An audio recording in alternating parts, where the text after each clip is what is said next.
Platelet அணுக்கள் கம்மியா இருக்கிற ப்ராப்ளம் இன்னைக்கு அடிக்கடி கேள்விப்படுறோம். பிளேட்லெட்ங்கிறது என்னன்னா ரத்தத்துல இருக்கக்கூடிய ஒரு டைனி பிளட் செல், ஒரு சிறிய தட்டு போன்ற பிளட் செல். அதோட வேலை என்னன்னு பாத்தீங்கன்னா, ரத்த கசிவு எங்கேயாவது அடிபட்டோ இல்லை வேற மாதிரி வருதுன்னா அந்த இடத்துல ஃபர்ஸ்ட் எய்டு மாதிரி டக்குன்னு ஓடி போய் பிளட் கிளாட் ஆகி அதை வந்து நிறுத்துறதா, ஒன்னோட ஒன்று தட்டு மாதிரி சேர்ந்து நிறுத்துறதா அதோட வேலை. இந்த அணுக்கள் கம்மியா இருக்கிறதுக்கு பல காரணங்கள் இருக்கு. காமனா நம்ம பார்க்கறது டெங்கு காய்ச்சல், ஸ்க்ரப் டைஃபஸ்ங்கிற காய்ச்சல், செப்டிக் காய்ச்சல், இது மாதிரி இன்ஃபெக்ஷன்ஸ்ல வரலாம். அதை விட்டு சிம்பிளா B12 இல்லை ஃபோலிக் ஆசிட் இந்த மாதிரி விட்டமின்ஸ் கம்மியா இருந்தா வரலாம். அதை தாண்டி பார்த்தீங்கன்னா சில ட்ரக்ஸ்ல வரலாம், மாத்திரைகள்னால வரலாம். இது எல்லாமே சிம்பிளா நம்ம கியூர் பண்ணக்கூடிய விஷயங்கள். பெரும்பாலும் இந்த மாதிரி காரணங்கள் தான் இருக்கும்.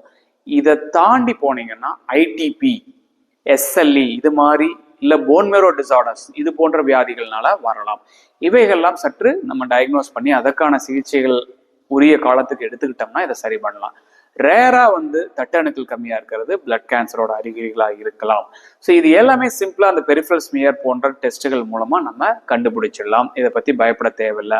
ஆனா பிளேட்லெட் கம்மியா இருக்கும்போது என்ன பண்ணக்கூடாது, என்ன பண்ணணுங்கிறத தெரிஞ்சுக்கணும். நமக்கு ஒரு சிறு காயம் ஏற்பட்டா கூட ரத்த கசிவு ஏற்படலாம். ஸோ அந்த மாதிரி இருக்கும் பொழுது ஒரு ட்ரிவியல் இன்ஜுரி கூட நம்ம அவாய்ட் பண்ணணும். ஸோ பிளேட்லெட் லோவா இருக்கிறது பயப்பட தேவையில்லை, அதே சமயம் இக்னோர் பண்ணவும் கூடாது.